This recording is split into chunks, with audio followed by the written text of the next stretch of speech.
Hey everybody, this is Dwight Peters from quarterwaters.com, the site for social entrepreneurs. Where social entrepreneurs come on the program, they talk about the issue they're tackling, the impact they're making, and share helpful business tips along the way. If you're watching this program or if you're listening to it, it's because you want to change the world through the power of business. You came to the right spot.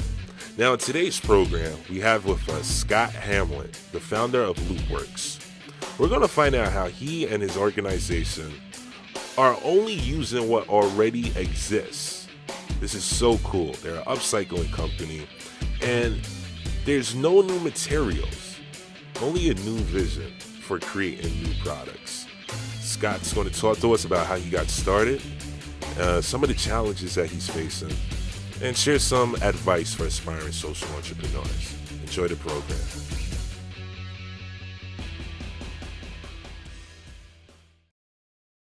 Scott, welcome to the program. Thank you very much, Dwight. All right, Scott. So, I fell in love with your company's mantra. I'm reading Guy Kawasaki's book. I believe it's called The Art of the Startup or The Art of the Start. And he emphasizes on the importance of a good company mantra, something that sticks to it, stick to the car. You guys summed it up in a few words. Use only what already exists. Tell our viewers what LooptWorks is. Sure. Well, first of all, we founded LooptWorks in September of 2009, and it was on that simple concept of what happened if we ran a business, not only built our products, but ran a business using only what already exists. And the reason for that is that we were in the industry of the apparel, footwear, and accessories world. My partner and I both have come from fairly large companies. And we were out there, first of all, being guilty of creating a whole lot of excess in the world. Yeah. But not necessarily looking at it as, oh, look at us, we're creating excess. What we were doing is we were just fulfilling the job that we had to do. And then in the process of doing that, realizing, holy smokes, we were creating all of this excess. And it was all based on decisions that people were making in the process of creating products. And the way that industry itself is set up. And so what we saw was a bunch of people out there that were kind of trying to out-eco each other, if you will, by saying, hey, we're doing organic cotton, or hey, we're doing recycled polyester, or, it was like the materials was the story. But what they didn't realize is that the materials are the story, and by creating any of those materials, you're having this major impact on the environment. And we just kind of boiled it down to two simple things. The two elements that sustain life, which is water and air. Yeah. If you have clean water and you have fresh air, then you can sustain life. And what people weren't realizing is that just to make one organic cotton t-shirt, for example, it takes between 400 and 715 gallons of water. And that just depends on where the cotton's grown.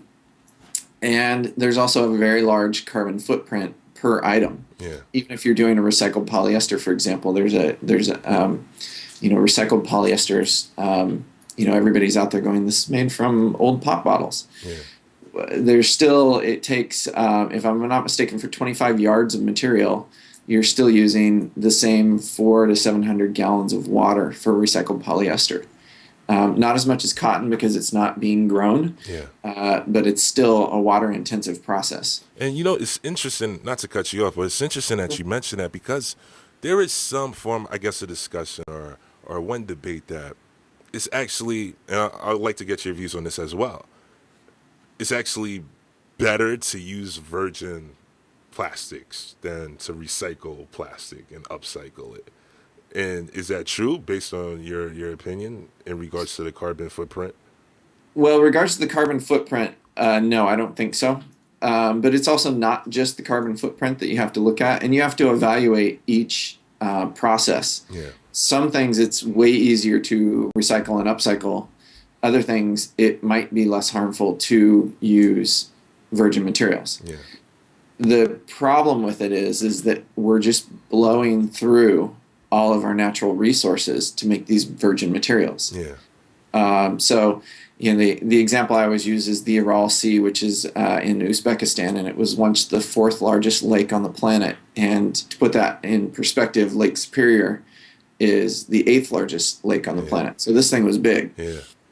And it's now 90% dry because we have diverted the tributaries to grow cotton.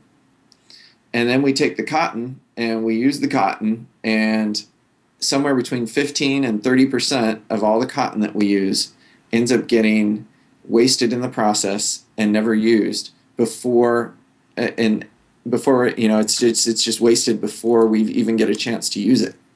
Wow. So what we do, there's two types of excess in the world. There's pre-consumer and post-consumer. Yeah. Pre-consumer is the stuff that, let me get to the post-consumer. Post-consumer is the water bottle that you drink the water and you've got the bottle left over.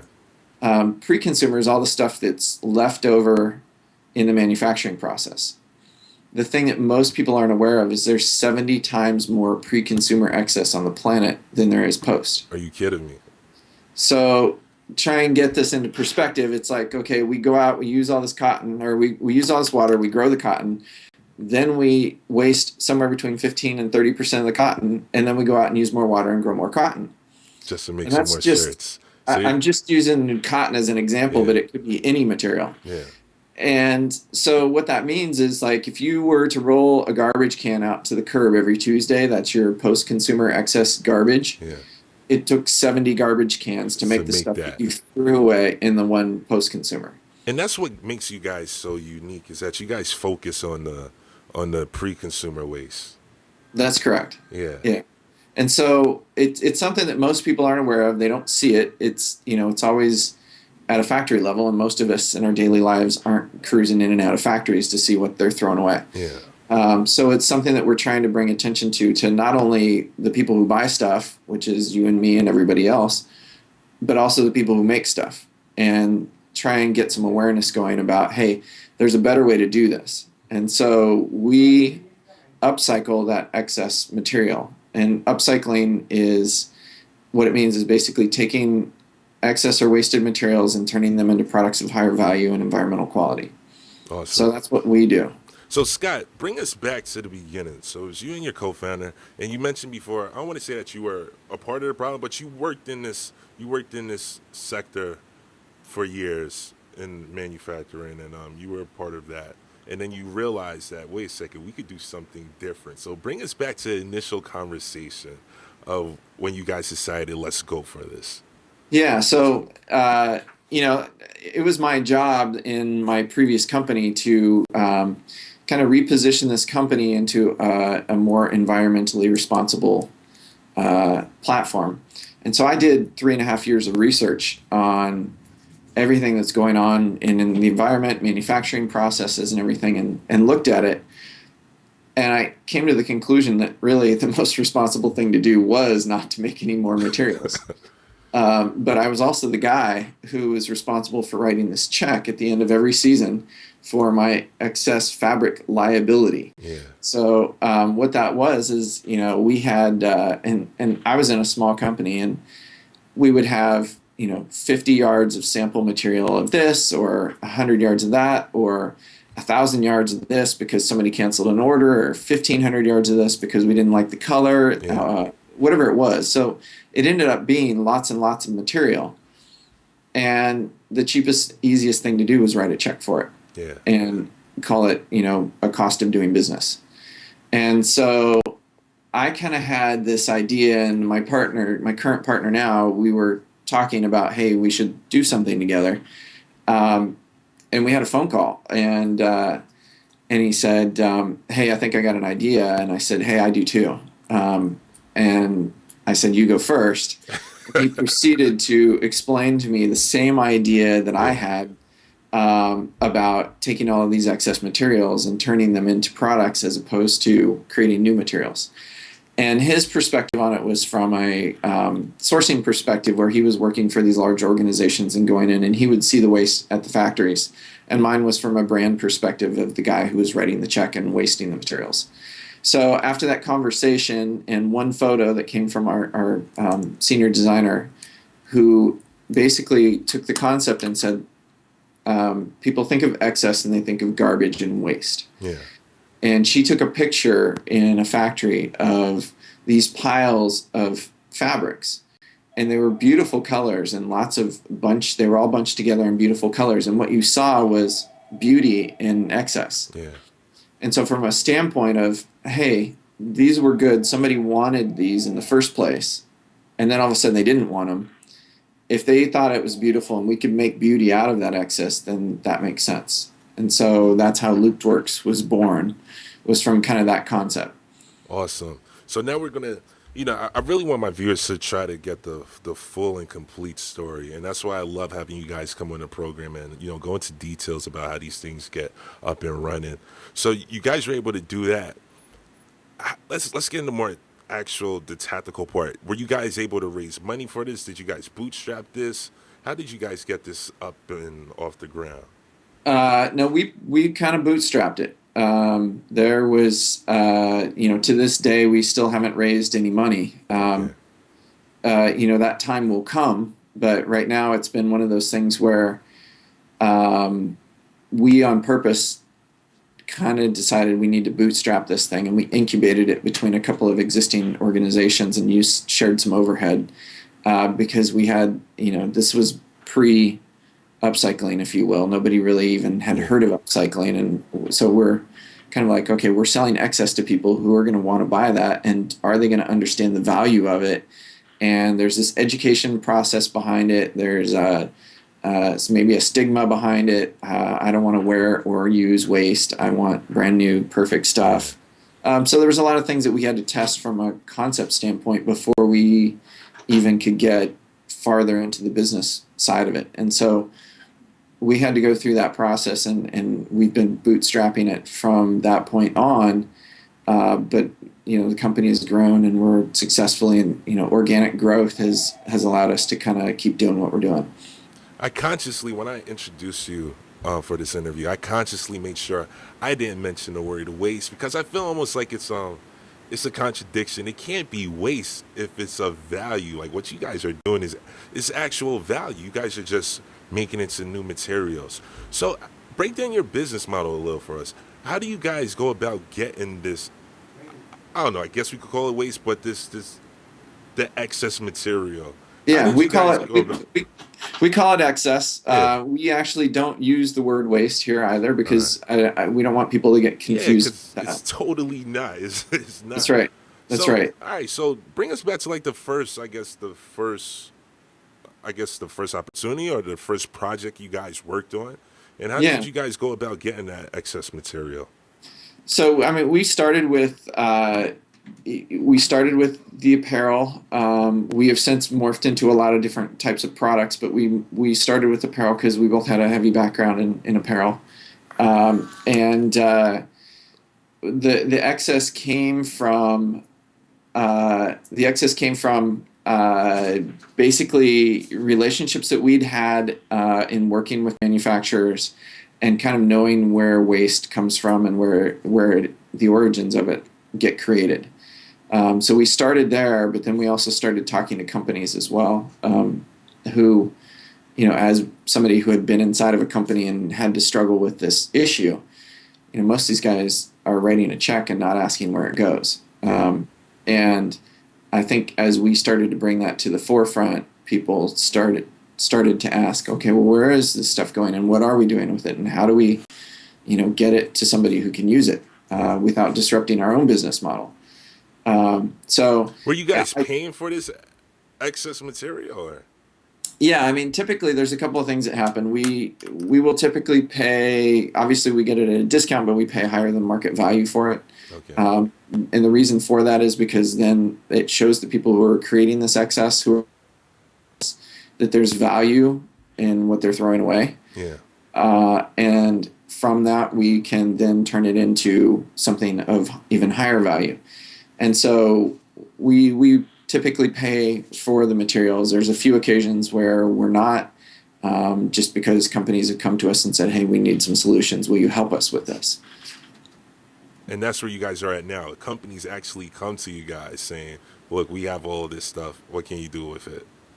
Yeah, that's correct. It's and that's kind of where it becomes fun for us. Yeah. Is all of a sudden it's things that it started with the apparel, and then the next thing that happened is I'm a surfer, and it's we're in Portland, Oregon. It's cold here, right? And the water's cold here.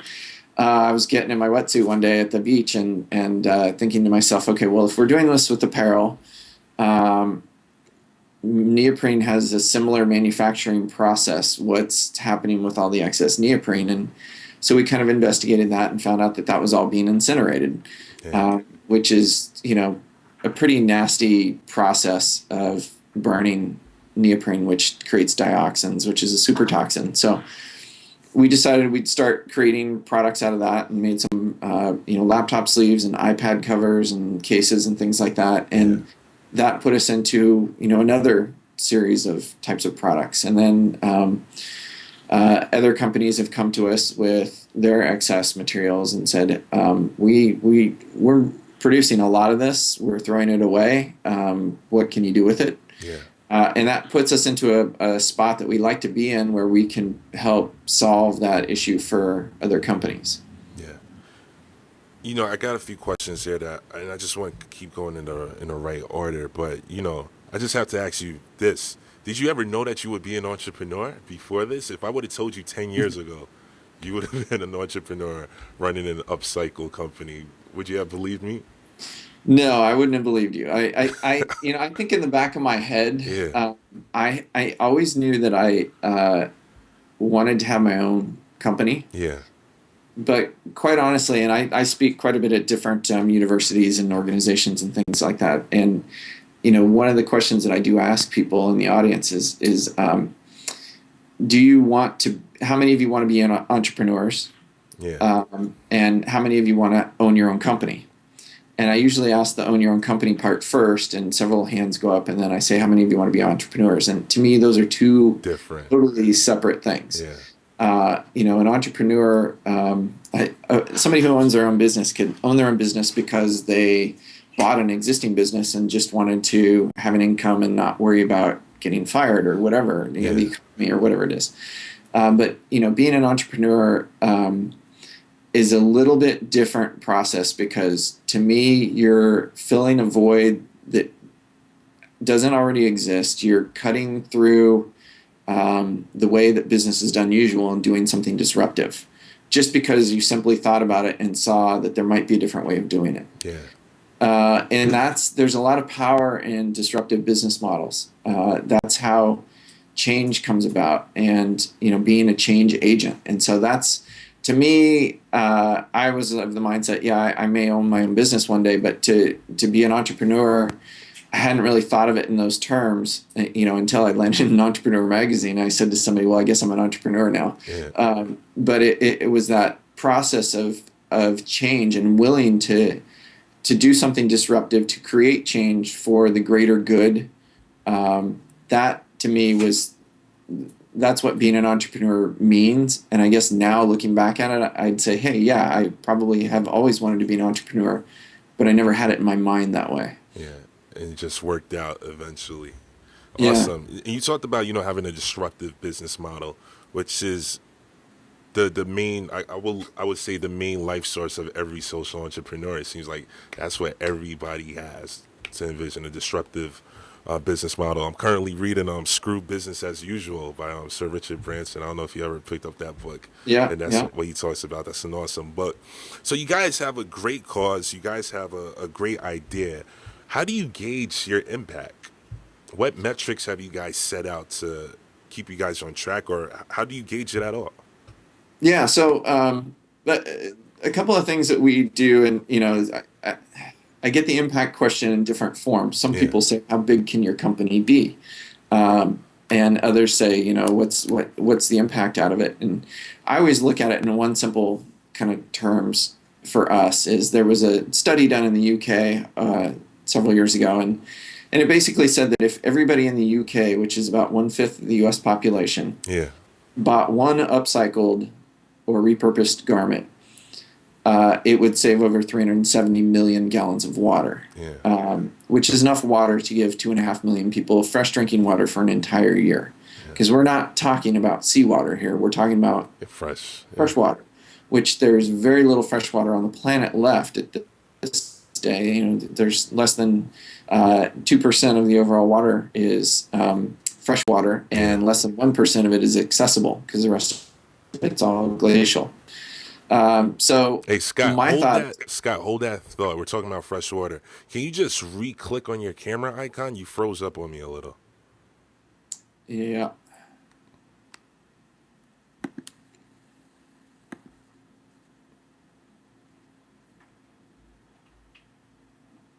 How's that? Right, there we go. Awesome. Cool. You're back.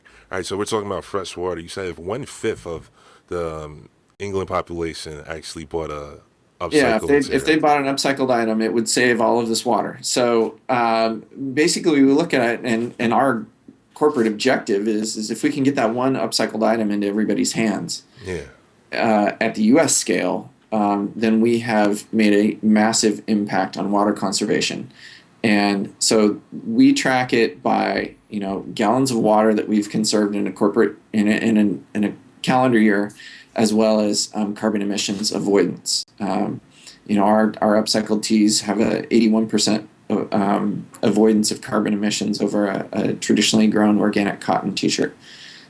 So we kind of calculate and follow those two things. And then we also look at it, gauging things by who else have we influenced and impacted? Other corporations. We're doing work right now with Microsoft and with Patagonia and Oakley and several large organizations who are starting to make these moves towards a conservation instead of being, eco or sustainable or green. They're actually working on just a conservation of those two elements, which I think is a little bit more holistic approach.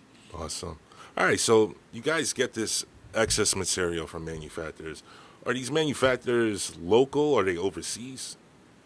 So, the funny thing is that 97% of all textiles are manufactured overseas. Yeah. So at the pre-consumer level, most everything is overseas. Yeah.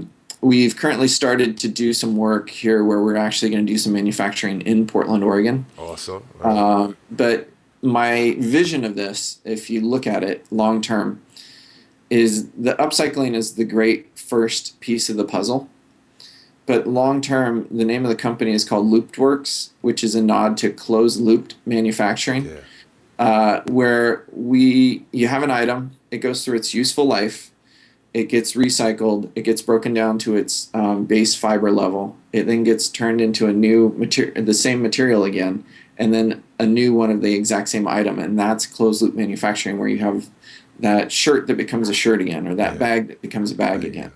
And so long term, what I see is that as those materials start to get consumed in the United States, and we start to reclaim them in the United States, and we start focusing this entire industry towards closed loop, that's when you get the manufacturing happening closer to where the materials have been consumed.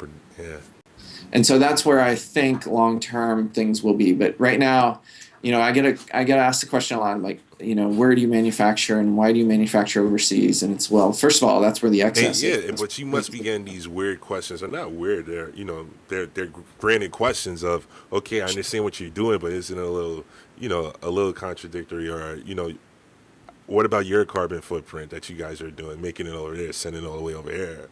Right. Yeah. So, as I said earlier, the carbon footprint standpoint of it, we have an avoidance of about in between 75 and 81%, depending on the item. I always use a t-shirt because it's 81%. Yeah. But the reason for that is because those 19% that are left over, that's the carbon footprint that we're doing for actually shipping it over here. So it's a small percentage of the overall process. But what we're doing in that process is, everybody goes, oh, yeah, but that's over there. And, 40, 50 years ago, whenever it was before my time. Yeah, before mine, too. The EPA came into the textile industry that was manufacturing in the United States and said, hey, you guys might want to take a look at moving this because we're going to put regulations in that aren't going to allow you to do what you're doing here. Yeah. And the industry said, well, hey, we get cheaper labor over there, and then we won't have the environmental regulations. So let's move everything overseas. Yeah. So they moved everything overseas, and everybody thought, well, that's okay, it's over there. So it's been allowed to operate basically without restriction for the last 40 years over there. Well, we now know there is no over there. First of all, if we saw the tsunami and the nuclear meltdown in Japan, Yeah. well, we saw how quickly the radiation arrived over here. Yeah. 10% of the particulates on the West Coast are actually from China on a regular basis. The tributaries from Southeast Asia in any country flow into the same Pacific Ocean that we share on the West Coast of the United States. So there's really no over there anymore. We're here. And if we're going This to is clean when. something, yeah, exactly. And if we're going to clean something up, let's make a big impact and clean it up where it started. Yeah. So that's kind of our viewpoint on the manufacturing side of it. Yeah. Once again, I don't want to leave anything out. And I want to ask you, what are some of your challenges? And I understand that one of them must be educating people, getting people to truly understand what you guys are doing. But what are some of the other challenges that you guys face so far, getting this up and running? What are some of the difficult encounters that you had? Well, I think you look at this and it's we have to innovate on every aspect of the business because we are breaking just about every rule in business. Yeah. If I wanted to be, here's a pen. If I wanted to manufacture pens and I was just going to do, hey, I'm going to make this one pen, I'm going to make this same pen over and over and over again as many times as I want, and that's my business. I'm just going to go sell pens to whoever wants to buy them. Yeah. That's a fairly standard business model and fairly replicable, and people get it. My problem is I'm going to come back to you and I'm going to say, okay, here's a pen. It's black and clear plastic today. Tomorrow it might be made of metal. The day afterwards it might be made out of leather. I don't know what this pen's going to be made of because I don't know what the materials are. Because you don't have the luxury of having a long lifespan on the materials that you're getting. That's correct. Yeah, that's correct. So that becomes that's our challenge in our business model, and we knew that going in. So that's one of the things that we have to deal with. Has there ever been a moment when either you or your co-founder woke up and said, "What the hell did I get myself into"? Yeah, we have those days all the time. Tell us about one of those. Like, what would one of those days consist of? I try to make sure that my viewers that are watching this don't get it mistaken. This is not starting one of your own businesses or being a social entrepreneur is probably one of the hardest things that you will ever go through. So I try to get it from you guys to be as detailed as possible. Let people understand what they're getting themselves into. It can't be done if you have that passion, if you really want it, but understand what lies ahead of you. Yeah, so it's funny because I bring back the pen again. Yeah. This is an easy thing to do. If I wanted to make upcycled pens, that's not an easy thing to do. Yeah. And I think our questions always kind of, we put a mantra down that said use only what already exists to run the business and to build our products. So, in our 2.5 years of business, I think we probably bought 6 or 7 things brand new. Okay. And they were silly things like, light bulbs for a trade show booth or duct tape for shipping things or, Wait a second. So your mantra is company-wide. It's not just the products. You mean everything. That's correct. That's correct. So what we do is complicated, and we've made it, complicated on purpose because it's the grand experiment. How do we do this and still do it? My business cards, I happen to have one sitting here. Well, I don't know if you can see that. That's my business card. Yeah.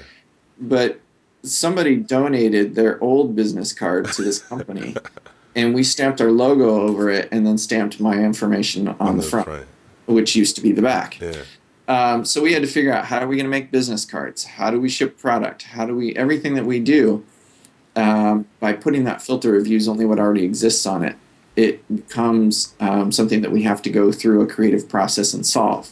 Now, once we've gone through that process and solved it, it's something that is replicable and we can deal with it. We know how to do it. But it's I call it cerebral business. Yeah. Where you have to think quite a bit about what you're doing before you do it. But I guess at the same time, that's what makes it so fun, because you guys have such a wide range of freedom to be creative by being, unorthodox in your thinking process and creating these new materials. That's correct. I mean, it's definitely, we are, ours is a creative, design driven business that thinks quite a bit about being creative with what exists. Are you guys are you guys able to share with our viewers the finance? Are you guys in the black? Are you guys profitable? Can you share with us revenues, or you guys aren't speaking Yeah, on that yet? all that stuff's pretty, Tight lip. held pretty internally, but I can say that we are in the black. So Awesome, awesome, awesome, awesome. All right, man. I think you guys have an amazing story, and I think what you guys are accomplishing is truly great. I don't want to leave anything out. Whatever tips would you leave with aspiring social entrepreneurs watching this program right now? well, I'd say that first and foremost, don't be disruptive just to be disruptive.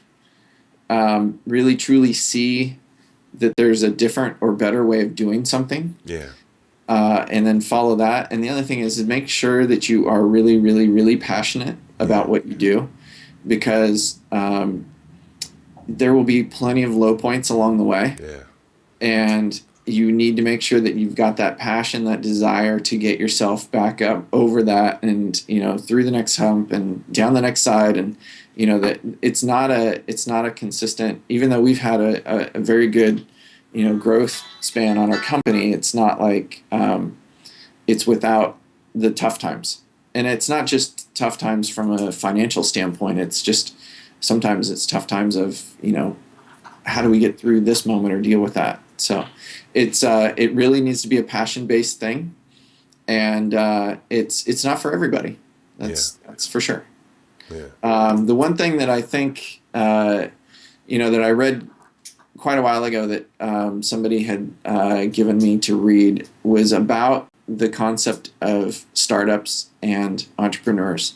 And what it was is that startups don't die, they commit suicide.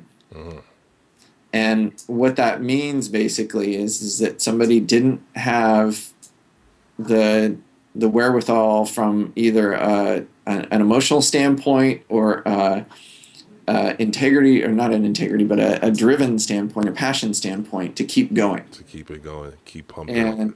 And there will be those moments, no matter what. There's always those moments of questioning: should we keep doing this? And that's one of those things that you just kind of need to make sure you've got that endurance and perseverance. And roll with it. Awesome. Yeah. Scott, am I leaving anything out? I don't know. I appreciate what you're doing. I appreciate you shining a spotlight on this. It's there's a lot of great people that are out there. Business for us was a way of doing good. Yeah, And I looked at it, and our impact was, hey, we're going to try and change a $440 billion industry. yeah, We couldn't have done that by setting this up as a nonprofit, yeah, social only enterprise.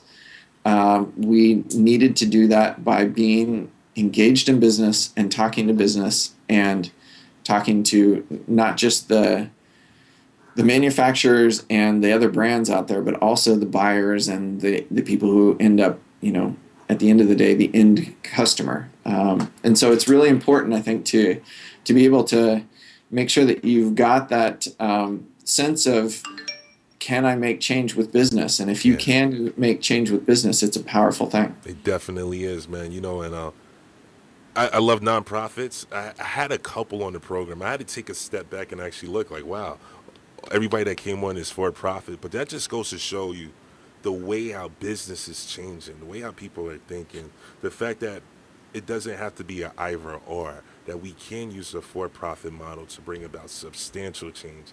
And, like I said, I can't thank you guys enough, people like you and the other founders that come on my program that are willing to share what inspired them, what got them started, and, really show and lead by example that you can use business to do good and do well. You don't have to pick either or. That's You right. could do both That's at right. the same And time. in our world, other companies much larger than ours will help, take the baton on this.